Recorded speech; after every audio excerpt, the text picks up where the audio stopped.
Hi, my name's Becky Murray, and I'm the founder of a missions organisation called One by One. Alongside my husband Matthew, we pastor a new church in New Toxeter, and together we've witnessed God do some incredible things. But over these next few weeks together, I want to look at how we embrace the journey. Life is such a gift, and every day we're given is a blessing from God. But there can be times in our lives where we can't necessarily see that blessing. Some days are idyllic and wonderful, but equally, there are times when life's complicated and even sometimes painful. So throughout this series, I want to look at different scriptures and share lots of stories with you from the mission field so that how we can see in every journey, we can embrace it. Today, I want to look at God in the waiting. It's often in the preparation stages that people can either want to rush past it and dive straight into whatever the dream for their life is, or it's in that time that they become frustrated. They want to give up before they've even got going. But actually, the life lessons from the preparation stages are some of the most powerful lessons. And it's in these times that we are who we're meant to be. If we rush past this, we'll never become all that God intends for us. And it's in these waiting seasons that it's not just about rushing past the time, but it's about finding God even in the waiting. As a missionary, I often spend times in and out of airports. I love traveling and going to different nations, but the process of getting there often frustrates me. There's a man called Philip in the book of Acts who was miraculously transported from one place to another. And I always joke that if I could have one superpower, that would be mine. Never having to wait in airports or endure any more long-haul flights ever again. Patience is evidently still a fruit that needs developing in my life. But the problem with most of us is we actually live our lives this way too. We wish away our everyday lives trying to reach that destination of where we think we're supposed to be. We rush so much that we can miss the very opportunities that God puts into our everyday paths. So I want to focus on embracing the journey of our lives. 6 years ago, my granddad died and left an amount of inheritance money for the whole family. To the adults, it was given straight away, but to my son and my nephew and niece, it went into a trust fund.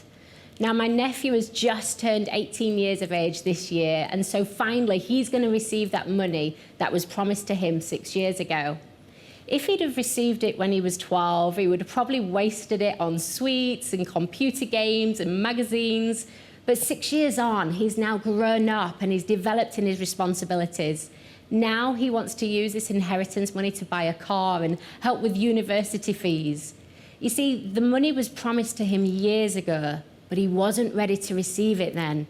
Sometimes we just have to trust even through the seasons of waiting. God may need to prepare us before we can be released into that identity and that destiny that He has for us.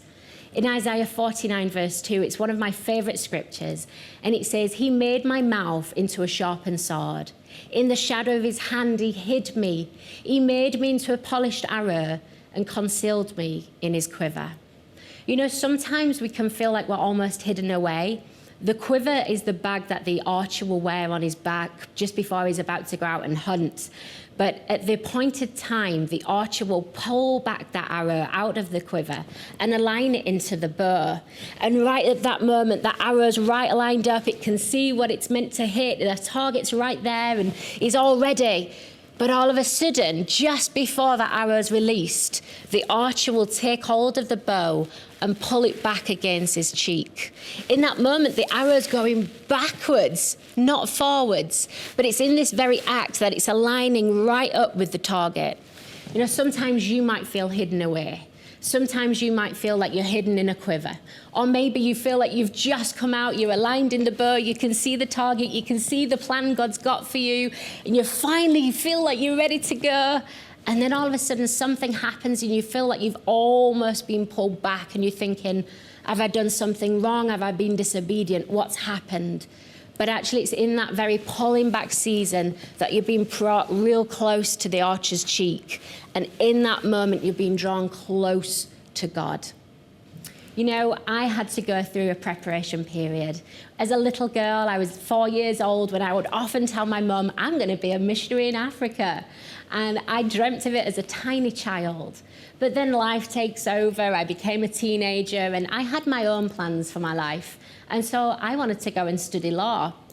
But I was in a 6-week period of a break between the college and the university.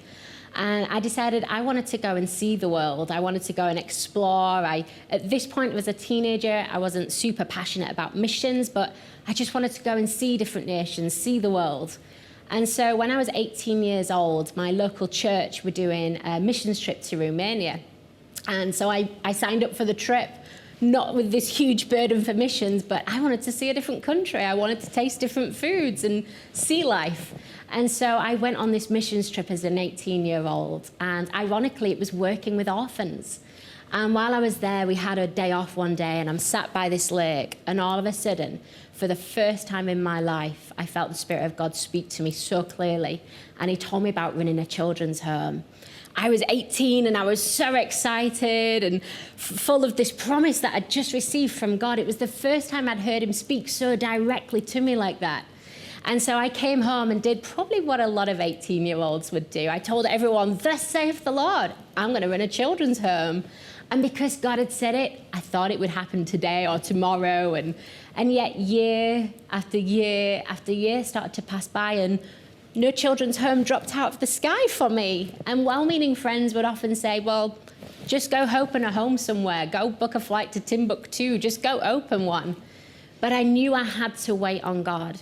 You see, I was actually 31 years old before I finally opened the doors of the King's Children's Home. I had to wait for 13 years for the fulfillment of God's promise to come to pass. But I often think about Abraham. You see, Abraham waited for 25 years. He was 75 years old when God promised him he would become a father. He said he would become a great nation. And at this point, he had no children. How do you become a great nation when you've not got one? But actually, he was 100 years old before Isaac was finally born. And it's in the years of waiting that we watch Abraham and Sarah. You see, they decide they need to help God out. Let's give God a helping hand. You know, nothing seems to be happening, so let's help God. And so Sarah comes up with this great suggestion. Nothing seems to be happening with her, so why don't Abraham, my husband, why don't you go be with my servant Hagar? So Abraham does as he's told by his wife and is intimate with Hagar, and suddenly Hagar becomes pregnant. The very thing that Sarah thought she wanted to happen was then the very thing that stung her and made her heart yearn all the more. You see, man's wisdom, it seems great, but all it can do is create heartache. You know, Isaac was always the promised child, and yet because of man's wisdom, they end up creating an Ishmael in their life. And it's in this time, you know, for me, it was this time of 13 years of waiting. I was determined not to create an Ishmael in my life, but to hold on and wait for my Isaac. It was in these 13 years that my life began to transform completely. I spent a month in Colombia working with street kids. I spent 3 months in Mozambique working with an incredible missions organization that rescued thousands upon thousands of children and plant hundreds of churches.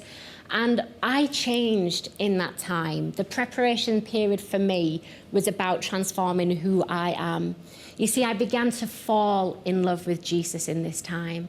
And every no that I had, every excuse as to why I could not or should not, began to slip away as I fell in love with Jesus. You see, up until this point, I guess I'd treated my walk with God almost like a tick box thing. I was saved, check. I was baptized in water, check. I was filled with the Holy Spirit, check. And it was almost like I was ticking off the boxes, and I thought that that's how I was progressing in my walk with God. But in the years of waiting, that's where I began to fall in love with Jesus.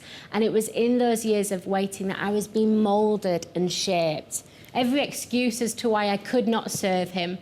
You've probably heard by now, but I have quite a thick Yorkshire accent. I come from the north of England where the accent is quite strong, and often when I go to either different parts of England or different parts of the world, people will often comment about how thick my accent is. And I would often say to God, I can't possibly speak for you, or I can't preach. I have a really strong accent. People won't even understand what I'm trying to say.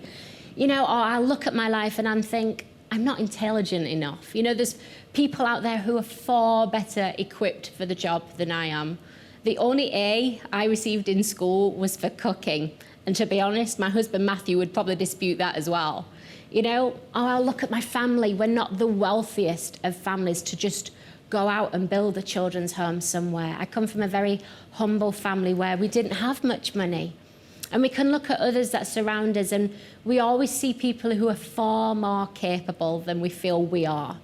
But the reality is, in the midst of ourselves, we're not adequate.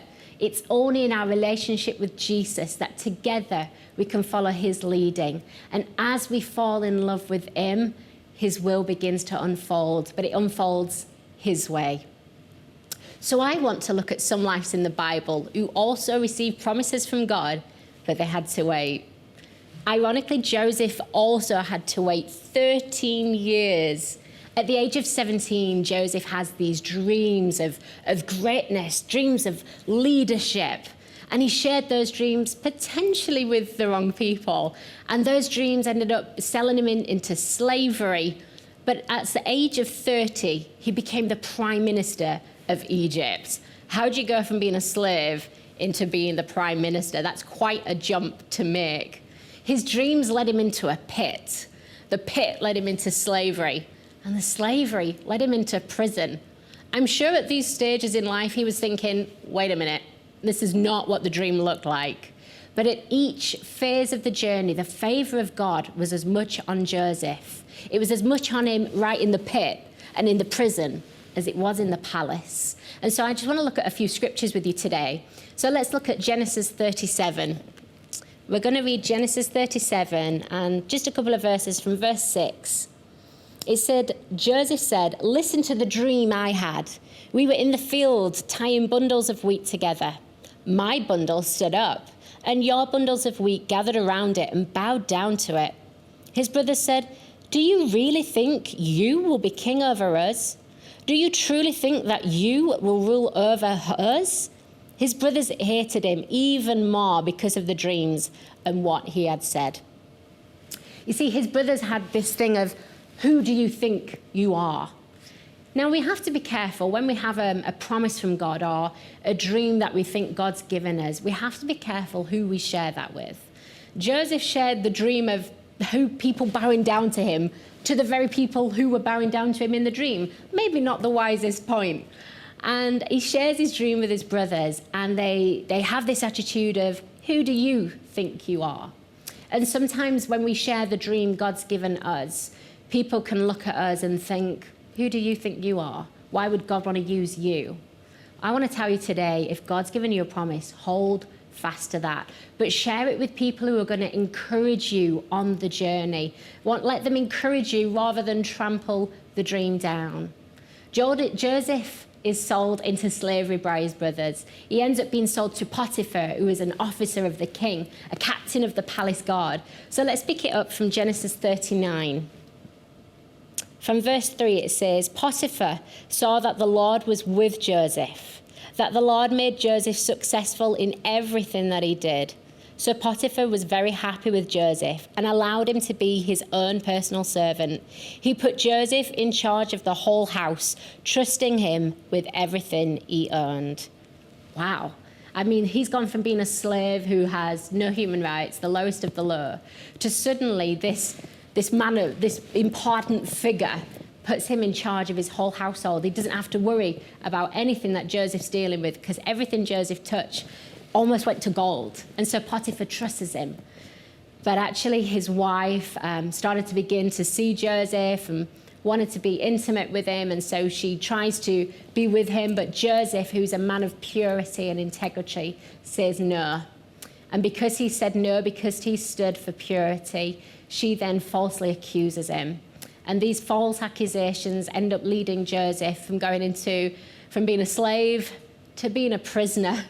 And life's gone from bad to worse. And in these stages, Joseph must have been thinking, this is not what the dream looked like. This is not how it was supposed to unfold. What is going on? But actually, God was with him. And so if we pick it up, continuing from Genesis 39, but just a few verses lower, let's pick it up from verse 21 of Genesis 39. Is now by this point, Joseph finds himself in the prison cell. And it says, but the Lord was with Joseph. You know, sometimes we might feel like, it doesn't feel like you're with me right now, God. I don't see the dream unfolding how I think it should go. Where are you in this situation? But we see here that God's with him right in the prison cell. But the Lord was with Joseph and showed him kindness and caused the prison warden to like Joseph. The prison warden chose Joseph to take care of all the prisoners, and he was responsible for whatever was done in the prison.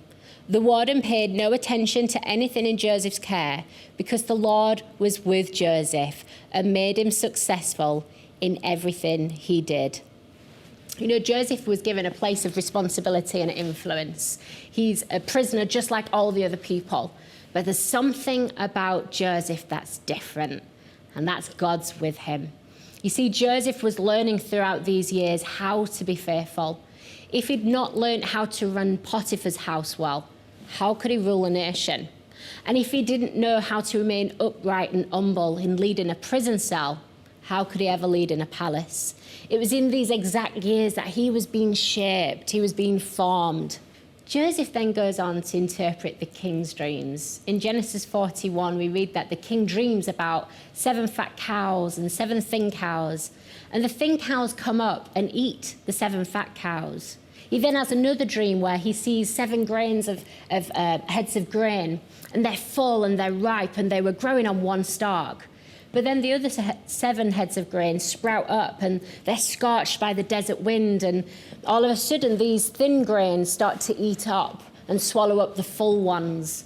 And the king wakes up and he's worried. You know, he senses that these dreams have meaning.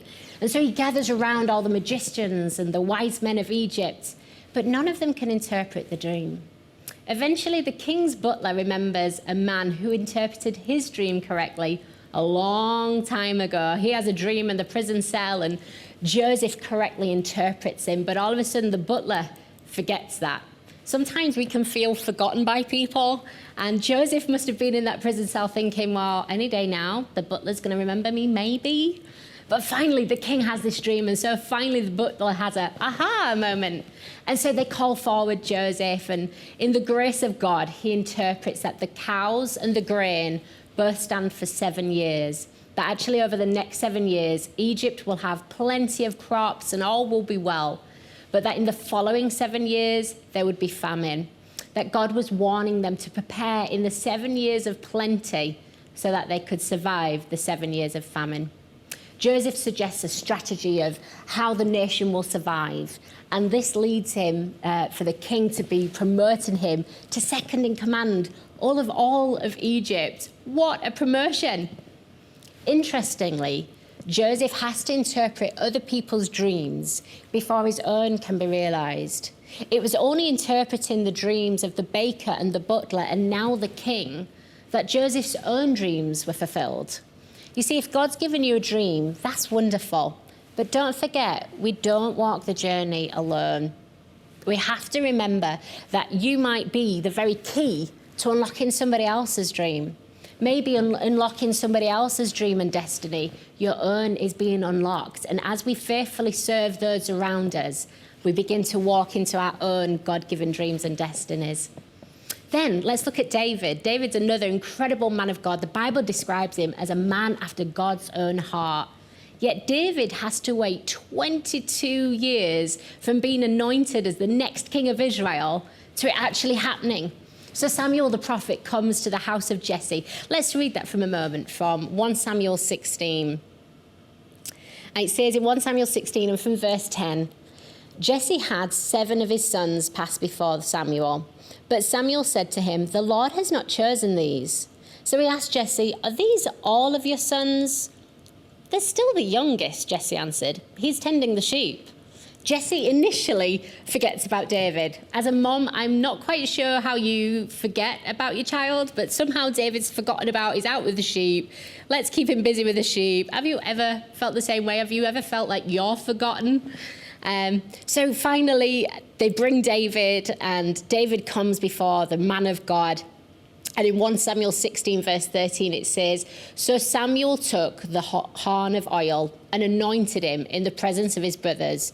And from that day on, the Spirit of the Lord came powerfully upon David." So I can imagine the scene for David. You know, his big brothers have all been passed before the man of God, and the man of God comes, and it's no. Is there any others?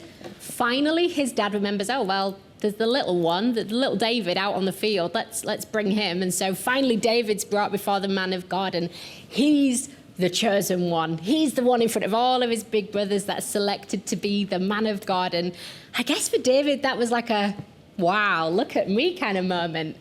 And yet the next day, what happens is the red carpet rolled out for David. Is there a golden throne for David to come and eat his breakfast at the table? No. The next day, he's still back out with the sheep. Life's still pretty normal. It must have even felt maybe mundane for David. But the promise of being king was still as true in those moments as it was the very moment that Samuel anointed him. Let's jump for a moment back to the next chapter. This is where we encounter Goliath. And he's been intimidating the army of Israel. Bearing in mind, the army of Israel are these big, strong men who've been prepared for battle. But suddenly, Goliath comes out and they're full of fear. Let's look at David's response with this. So in 1 Samuel 17 and verse 34, it says this: "Your servant has been keeping his father's sheep. When a lion or a bear came and carried off a sheep from the flock, I went after it and struck it and rescued it from its mouth. When it turned on me, I seized it by its hair, struck it and killed it. Your servant has killed both the lion and the bear, and this uncircumcised Philistine will be like one of them, because he has defied the armies of the living God. The Lord who rescued me from the paw of the lion and the paw of the bear will rescue me from the hand of this Philistine." That's the key. Right there. Don't miss it. That's the key. David's been faithful in tending these sheep, often feeling like he's forgotten about, often feeling like life's normal and mundane. But actually, it was right there, tending the sheep, that he mastered the art of fighting off the lions and the bears. And so when he saw Goliath, he saw the same thing. He just saw another lion and another bear. You see, if David couldn't be faithful in protecting and leading the sheep, how could God entrust him to protect and lead his people? If you're in a season of waiting, you're in good company. God is in the waiting too. He's not just waiting for you at the destination. He's not waiting for you to catch up and arrive. He's with you on the journey. You know, I really needed the years of waiting. It was in those 13 years that I learned more about who God is and who I am. You see, I'm a daughter of the King. That's my identity. I'm the bride of Christ. That's my identity. And once I truly fell in love with Jesus, everything else began to change. You see, you replicate what you are, not just what you say. I can tell my kids at the King's Children's Home in Kenya, I can tell them how they should respond to situations, and I can teach them the Word of God, and that's all good and that's all right. But actually they watch my life. They watch how I respond to situations, and then they do likewise. You replicate what you are, not just what you say. So don't try to rush on with your destination when the journey is as much a part of your destiny too. God's working on who you really are. God will spend years molding and shaping your character so that you can maintain the position he longs for you to have. It's his gifting that he places on you, but he cares far more about your character, that you might be able to hold and take that gifting forward. Whether that's leading a nation, whether it's leading a church, or whether it's just leading your family well, God will spend years working on your character, forming and shaping you so that you begin to look like him. You see, that's the key. If we look like him in any given situation. I want to pray with you right now. Maybe you've watched today and something's just kind of connected your heart. Maybe you feel like that arrow. You feel like you're hidden away in the quiver and you feel like nothing seems to be happening. Or maybe finally you feel like you've been pulled out of the quiver and now's the time, and at that very moment where you feel you're about to be launched, there's a pulling back period and you're thinking, what's going on? Well, maybe just like Joseph and David, God's forming us, that his reflection might be on the earth too. So let me pray. Father, I thank you for everyone who is with me on this journey, that God, you are in the preparation, that God, I pray you would be reflected through us on this earth, that your word would come to pass in and through our very lives, that God, you would be glorified through us. If you're in the waiting season, know that God's in the waiting too. Embrace the journey of your character being formed. It's in this very time in the quiver that God is moulding and shaping your life. God bless.